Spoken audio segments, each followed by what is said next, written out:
Di bagian laut yang paling dalam berdiri Istana Raja Laut. Dan dia memiliki 6 anak perempuan. Mereka bermain di taman sepanjang hari. Berbeda dengan putri lainnya, yang bungsu pendiam dan merenung. Dan namanya adalah The Little Mermaid. Yang terpenting, dia suka mendengarkan cerita tentang dunia orang. Secara tradisional, Putri Duyung hanya bisa muncul ke permukaan untuk pertama kalinya pada ulang tahun ke-16-nya.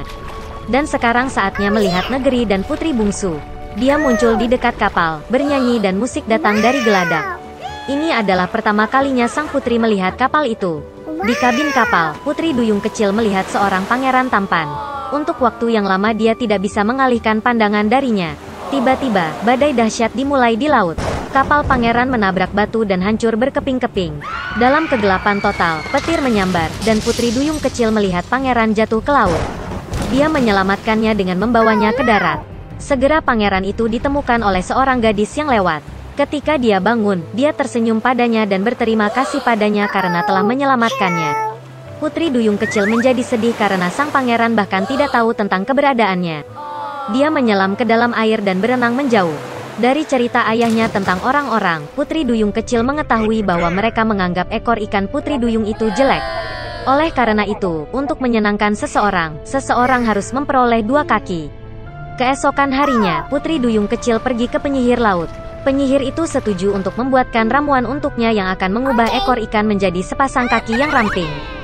Kiprah sang putri akan anggun, tetapi setiap langkah yang diambilnya akan membawa rasa sakit yang tak tertahankan. Dan jika pangeran menikah dengan yang lain, Putri Duyung kecil akan berubah menjadi buih laut. Sebagai gantinya, penyihir itu ingin mengambil suaranya yang indah dari gadis itu. Sang putri siap untuk apapun untuk dekat dengan pangeran, dan dia setuju. Setelah berlayar ke istana pangeran di malam hari, Putri Duyung kecil meminum minuman ajaib. Rasa sakit yang tajam melanda dirinya dan dia pingsan. Bangun di sore hari, gadis itu melihat pangeran di depannya, dan menurunkan matanya, menemukan 2 kaki sebagai pengganti ekor ikan. Pangeran mencoba mencari tahu siapa dia dan bagaimana dia bisa sampai di sini, tetapi Putri Duyung kecil tidak dapat berbicara.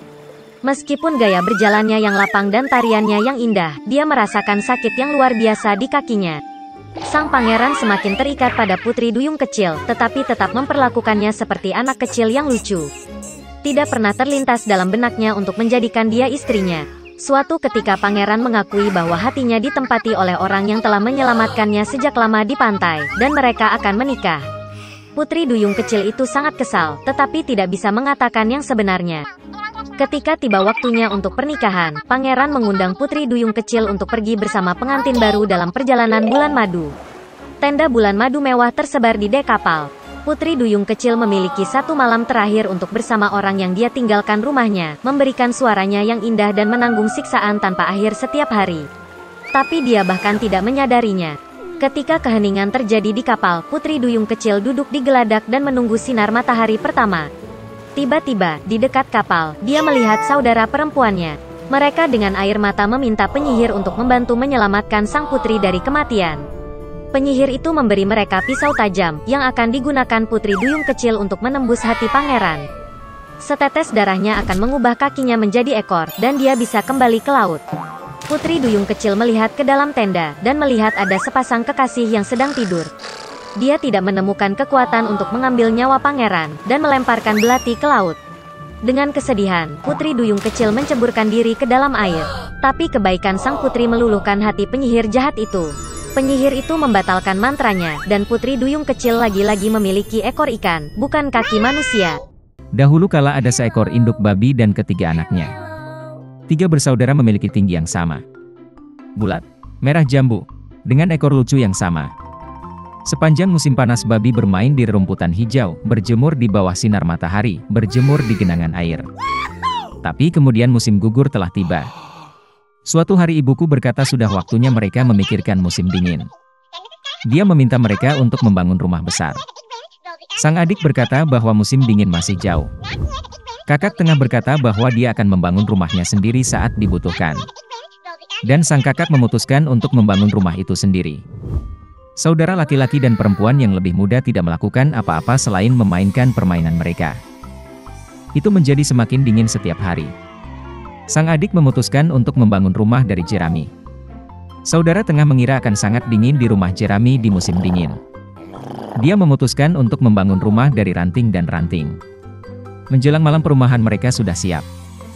Mereka sangat bangga pada diri mereka sendiri dan tidak pernah merasa cukup dengan bangunan mereka. Sekarang mereka bebas dan dapat melakukan apapun yang mereka inginkan. Mereka memutuskan untuk pergi ke kakak laki-laki mereka dan melihat rumah seperti apa yang telah dia bangun untuk dirinya sendiri. Kakak laki-laki sedang sibuk membangun. Dia mengoleskan batu, menguleni tanah liat, dan perlahan membangun rumah yang andal dan tahan lama. Adik laki-laki menemukan kakak mereka sedang bekerja. Mereka sangat terkejut dengan jenis benteng yang dia bangun. Kakak laki-laki itu dengan tenang terus bekerja. Adik-adik dan adik tengah mulai bercanda dan menertawakan rumahnya. Mereka begitu geli sehingga jeritan mereka bergema jauh di halaman.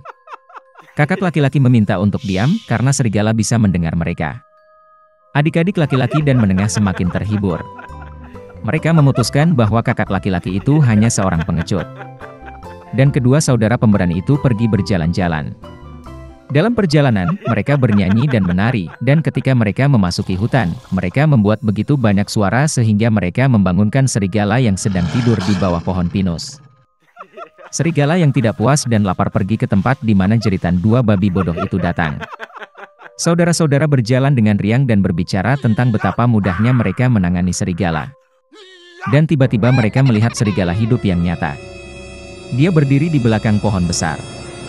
Dia memiliki mata yang sangat jahat dan mulut bergigi besar. Saudara-saudara begitu ketakutan sehingga ekor mereka yang kurus gemetar dengan halus. Serigala bersiap untuk melompat, dia mengatupkan giginya dan mengedipkan mata kanannya. Anak-anak babi itu tiba-tiba tersadar dan, memekik melintasi hutan, bergegas melarikan diri. Mengumpulkan awan debu, mereka bergegas ke rumahnya masing-masing. Adik laki-laki itu berlari ke gubuknya yang beratap jerami dan membanting pintu di depan serigala. Serigala menggeram dan menuntut untuk membuka pintu. Adik laki-laki, karena takut, tidak bisa mengucapkan sepatah kata pun. Kemudian serigala mulai bertiup. Atap ringan segera terbang dari gubuk jerami. Serigala itu menarik napas dalam-dalam dan meniup untuk kedua kalinya, dan rumah jerami itu terbang ke segala arah. Serigala itu senang, mematahkan giginya dan menerkam adik laki-lakinya. Tapi babi itu dengan cekatan mengelak dan lari. Dia lari ke rumah saudara tengah. Saudara-saudara berhasil mengunci diri dan saling memandang dengan cemas. Serigala itu marah dan mulai meniup. Rumah itu agak miring. Serigala itu meniup sedetik, lalu ketiga, lalu keempat kali. Tapi rumah itu masih berdiri. Serigala menarik napas dalam-dalam dan meniup untuk kelima kalinya. Rumah itu berguncang dan hancur berantakan. Hanya satu pintu yang berdiri selama beberapa waktu di tengah reruntuhan. Dengan ngeri, anak-anak babi itu bergegas ke rumah kakak laki-laki mereka. Serigala itu mengejar mereka. Dia yakin kali ini babi tidak akan lari darinya. Anak-anak babi dengan cepat berlari melewati pohon apel besar bahkan tanpa memukulnya. Dan serigala tidak sempat berbalik dan menabrak pohon apel yang menutupinya dengan apel. Satu apel keras menghantamnya di antara kedua matanya. Sebuah benjolan besar melonjak di dahi serigala. Pada saat ini, adik laki-laki dan tengah berhasil lari ke rumah kakak laki-laki mereka dan mengunci pintu. Serigala berlari ke pintu, menggeram dan menuntut untuk membuka pintu. Adik-adiknya sangat ketakutan dan tidak bisa membalasnya. Dan kakak laki-laki itu tahu bahwa dia dan saudara-saudaranya tidak perlu takut di rumah batu yang kokoh.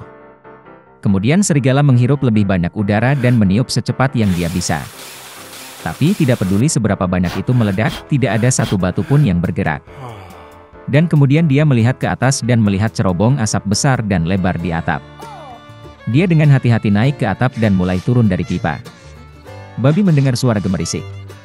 Kakak laki-laki itu segera menebak apa yang terjadi. Dia segera bergegas ke kuali, tempat air mendidih, dan membuka tutupnya. Serigala itu turun dari pipa dan langsung jatuh ke dalam kuali. Matanya membelalak ke dahinya. Serigala yang tersiram air panas terbang dengan raungan liar, dan bergegas ke hutan. Dan ketiga babi kecil itu menjaganya dan senang karena mereka dengan cerdik telah memberi pelajaran kepada perampok jahat itu. Sejak saat itu, saudara-saudara dan ibu mereka mulai hidup bersama di bawah satu atap.